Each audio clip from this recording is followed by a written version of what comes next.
Welcome to our channel. Today, we're diving into the fascinating story of Boris Island, a plan so audacious, it could only have sprung from the mind of, well, you already know who. It involved building a 6-runway airport on an artificial island in the Thames Estuary. Yes, you heard that right, an island in the Thames.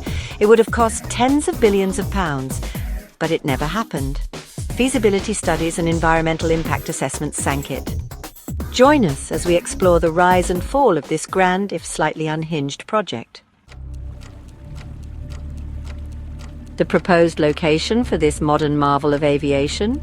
Just a little jaunt east of London, nestled in the middle of the Thames Estuary.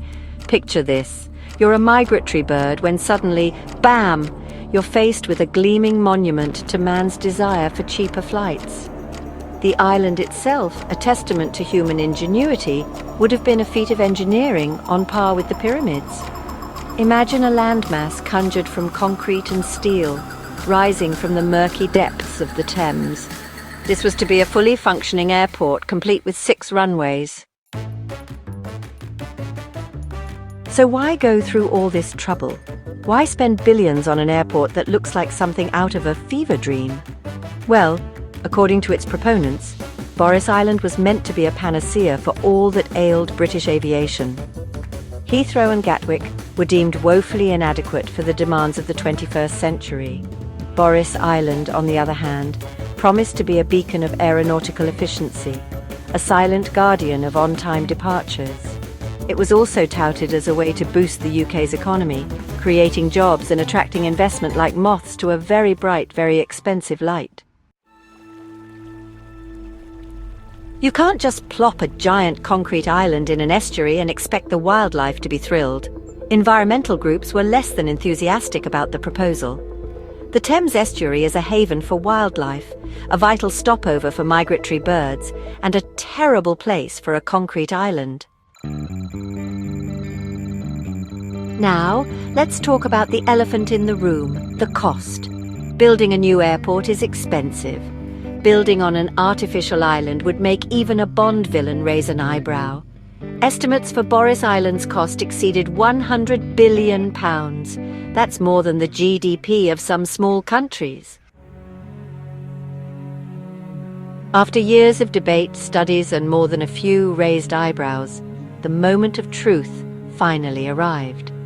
The Airports Commission, tasked with evaluating the various proposals for expanding UK airport capacity, released their verdict.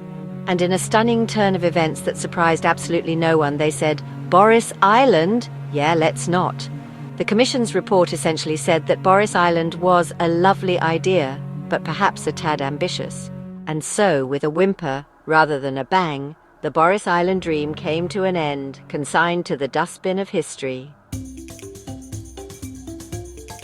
Now, you might think that being told your pet project is about as feasible as building a space elevator out of spaghetti might dampen one's enthusiasm. But you'd be underestimating the sheer force of will that is Boris Johnson. Despite the Airports Commission's rejection, Boris remained a staunch advocate for Boris Island. He argued that expanding Heathrow was a short-sighted solution, like putting a band-aid on a broken leg. He continued to champion the idea of an estuary airport, even suggesting that it could be named after himself. Boris Island wasn't the only ambitious airport proposal to grace the drawing boards of architects and the nightmares of environmentalists. In fact, the Thames Estuary seemed to have an almost magnetic pull on grand, if somewhat impractical, infrastructure ideas. One such proposal was the Thames Hub, a concept dreamt up by architect Lord Norman Foster.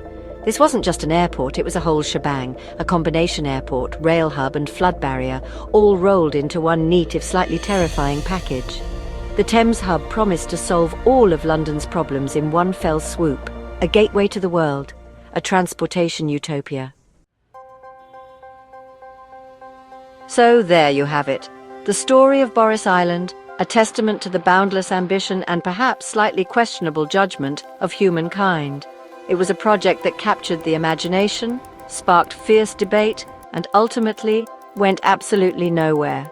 But even though Boris Island never left the realm of architectural blueprints and fevered PowerPoint presentations, it serves as a reminder that sometimes the most audacious ideas are the ones that never get off the ground.